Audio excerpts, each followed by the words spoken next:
Welcome to the only daily podcast focusing on compliance news of the day. Each morning, start your day with a cup of coffee and Tom Fox, the voice of compliance, to hear about 4 of the top compliance, corruption, or leadership stories you will need to start your day. The Daily Compliance News is a production of the Compliance Podcast Network.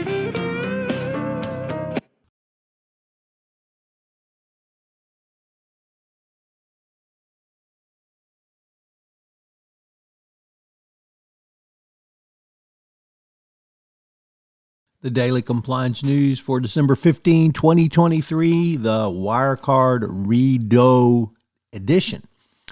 We begin with that story from a couple of stories on Wirecard. From this first one is from the Financial Times, which reports that Wirecard's former CFO was charged with fraud. Burkhard Ley was accused by Munich prosecutors more than 3 years after the failure of the company. He's been charged with fraud in the collapse of Wirecard. Ley was arrested in 2020 and once ran the high-flying payments group, which crashed into insolvency. The charges come as the trial of Wirecard's former executive, Marcus Braun, and 2 other former executives continued.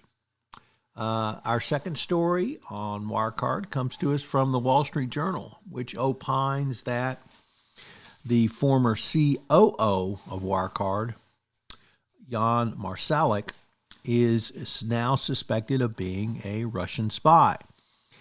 He soon after the company reported that it had crashed because $2 billion of its balance sheet was missing, he left Austria and landed in Belarus, where he was whisked by car to Moscow. He got a Russian passport and an assumed name.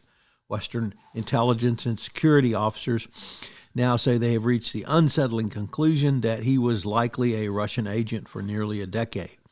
He already stands accused of stealing millions of dollars from investors. Multiple international investigations now say he used the defunct payment company to help illegally help Russia spy agencies move covert funds around the world. Our next story comes to us from Bloomberg, which reports that if you engage in fraud and corruption in China, it's a serious matter, as the ex-Bank of China manager was jailed for life over a $322 million fraud. He was repatriated from the U.S.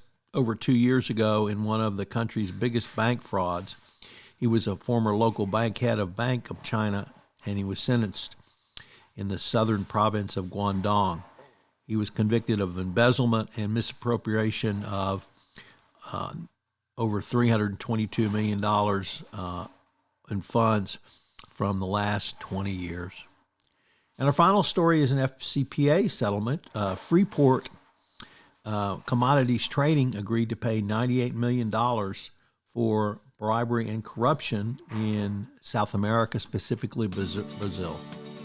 The Daily Compliance News is a production of the Compliance Podcast Network and a proud member of C-Suite Radio. Thanks so much for listening. I hope you'll join me again tomorrow.